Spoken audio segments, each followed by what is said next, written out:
வணக்கம் நண்பர்களே. சென்னையில் பார்த்தீங்கன்னா நேற்று ஒரு மிகப்பெரிய ஒரு விபத்து. இந்த விபத்து பார்த்தீங்கன்னா இந்த மெட்ரோ ரயில் பணிகள் சென்னையில் முழுவதுமாக நடைபெற்று கொண்டிருக்கிறது அப்படின்றது நமக்கு தெரியும்.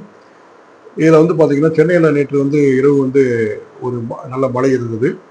ஸோ அந்த மாதிரி மழை பெய்து கொண்டிருக்கும் போது பார்த்தீங்கன்னா இந்த ராமாபுரம் ஏரியாவில் அந்த மணப்பாக்கம் என்ற இடத்தில் அந்த மெட்ரோ பணிகள் ஓரளவுக்கு முடிந்த நிலையில் இருந்த அந்த பாதையில், அந்த ரயில் பாதையில், மெட்ரோ ரயில் பாதையில் அந்த மேலே இருக்கக்கூடிய அந்த பிளாட்ஃபார்ம்ஸ், அந்த 2 பிளாட்ஃபார்ம்ஸு இந்த காலம் அப்படியே பார்த்தீங்கன்னா கீழே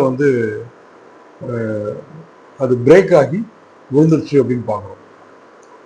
அந்த பிளாட்ஃபார்ம் சரிங்களா, அந்த கான்கிரீட்டு இந்த பில்லர்ஸ் இருக்கு இல்லையா, அது ரெண்டுமே ரெண்டு கீழே பிரேக் ஆகி கீழே விழுந்துருச்சுன்னு பார்க்கணும். ஏன்னா அதில் தான் மேலே அந்த ட்ரெயின் மூவ் ஆகும்.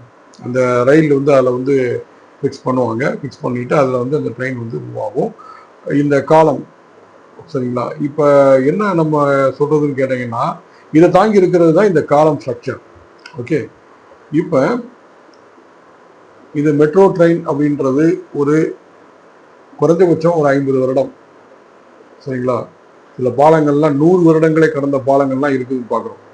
இப்போ நிறைய பாலங்கள் சொல்லலாம். நம்ம தமிழ்நாட்டில் 100 வருடங்களை தாண்டி இந்த பிரிட்டிஷ் பீரியடில் போட்ட பாலங்கள் எல்லாம் இன்னும் இருக்குது அப்படின்னு பார்க்குறோம். இந்த ஒர்க்கு முடிஞ்சு இவங்க இப்போ அந்த பக்கம் வேலை பார்த்துட்டு இருக்கிறாங்க சரிங்களா. இப்போ போரூரில் பூந்தமல்லியிலேருந்து போரூர் வரைக்கும் அன்னைக்கு ஒரு சோதனை ஓட்டம் நடந்தது. அது வெற்றிகரமாக அது முடிக்கப்பட்டு டிசம்பரில் இருந்து அந்த மெட்ரோ ரயிலை இயக்கலாம் என்ற ஒரு முடிவுக்கு வந்தார்கள். இப்போ இது பார்த்தீங்கன்னா அதுக்கு அடுத்த ஃபேஸ் இது இந்த மணப்பாக்கம் அப்படி ராமாபுரம் அப்படின்றது. இப்போ இவ்வளவு ஒரு இது பார்த்தீங்கன்னா ஆக்சிடென்ட் கிடையாது. இது ஆக்சுவலாக பிழை.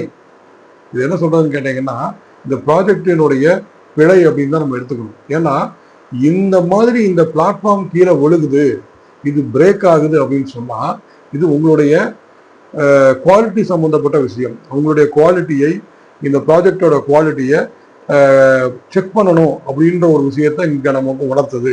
இது சாதாரணமாக இப்போ நீங்கள் ஒரு வீடு கட்டிட்டீங்க, வீடு கட்டியிருக்கிறீங்க, ஃபவுண்டேஷன் போட்டு நீங்கள் அந்த கீழே இருந்து ஸ்ட்ரக்சரல் அந்த பெட்டு காலம் எல்லாம் போட்டு சீலிங் ரூஃப் போட்டீங்க. ஸோ ரூஃப் போட்டு முடிச்சாச்சு.